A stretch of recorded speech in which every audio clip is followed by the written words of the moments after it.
Okay, I think we can do one more. It's like few more minutes. Maybe we do like a few more minutes over time. So let's see. Save number 6. All of the morning blessings, if he did not recite them before the prayer, he may recite them after the prayer, except the blessing al nitilas yadayim regarding washing of the hands, since some authorities say that washing of the hands in the morning was instituted for the purpose of having clean hand during the prayer. Okay. So let's stop here. So let's try and understand. So situation is the guy came late. He overslept and he came late to the prayers, to the synagogue. So basically, he can skip over the morning prayers, morning blessings, and continue to pray with congregation, right? So he joined them somewhere in the middle, right? So, but he still must say all of the morning blessing, all of the praises in like after everybody finished, right? Except that they say do not say al nitilas yadayim, because we say that one of the reasons that's what we say first or second class, I don't remember, maybe a second or third even class. So we say al nitilas yadayim, we say as a preparation for the prayer, right? So it's one of the opinions. So continue. If so, after one has prayed, right, there is no longer any place there is need for this blessing. I mean, he already prayed. So what is a blessing al nitilas yadayim for? Okay, and the commentary says, according to Rosh, cited by Mishnah Brura, there is an obligation to wash one's hands in the morning because the person is assumed to have touched cover parts of his body during the sleep, which causes him to be to unclean and not ready for prayer. Although there is always the obligation to have clean hands and to be ready for the service of HaShem, the requirements to recite blessing over the washing of the hand applies only upon washing hands preparation for the prayer. Right? So it was actually one of the question that David asked. I mean, part of the question what he asked. So we said this blessing only in the morning. So just to summarize, there are two reasons why we say al nitilas yadayim in the morning. First reason is we prepare like kohanim preparing for the holy service, like in early morning. We say this. And second reason is Perosh. So he says that most likely that he touched his cover parts, right? Cover parts of his body, meaning that parts which is usually covered.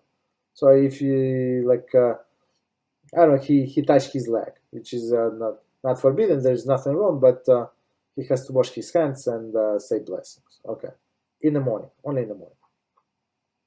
And we're almost done. So it says except okay. So nitilas yadayim.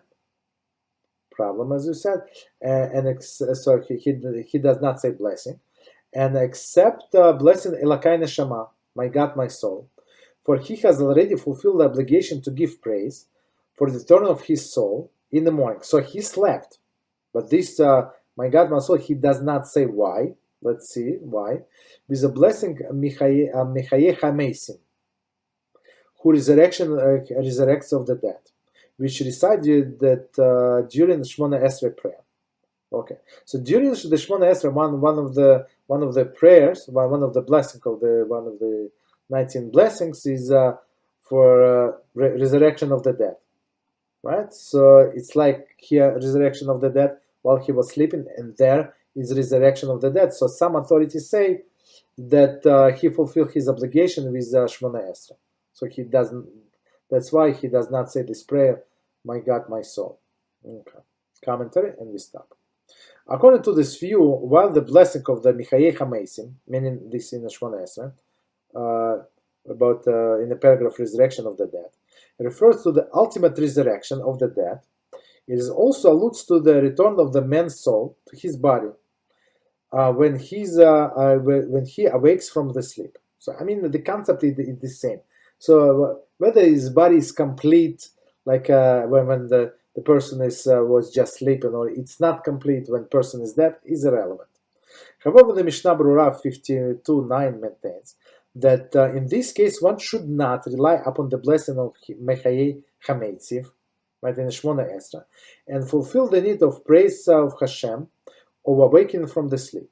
Okay, so Mishnah Berurah said, do not count on this blessing in Shmona Esra, and how you cannot count. So he gives us the solution.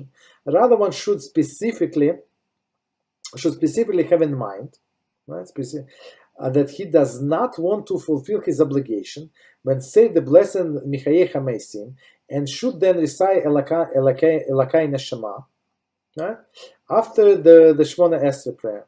So also Igros Moshe, who maintains that the blessed Michayei Chamesim definitely cannot be construed as referring to awakening in the morning too. So okay, so basically you go by Reb Moshe, you go by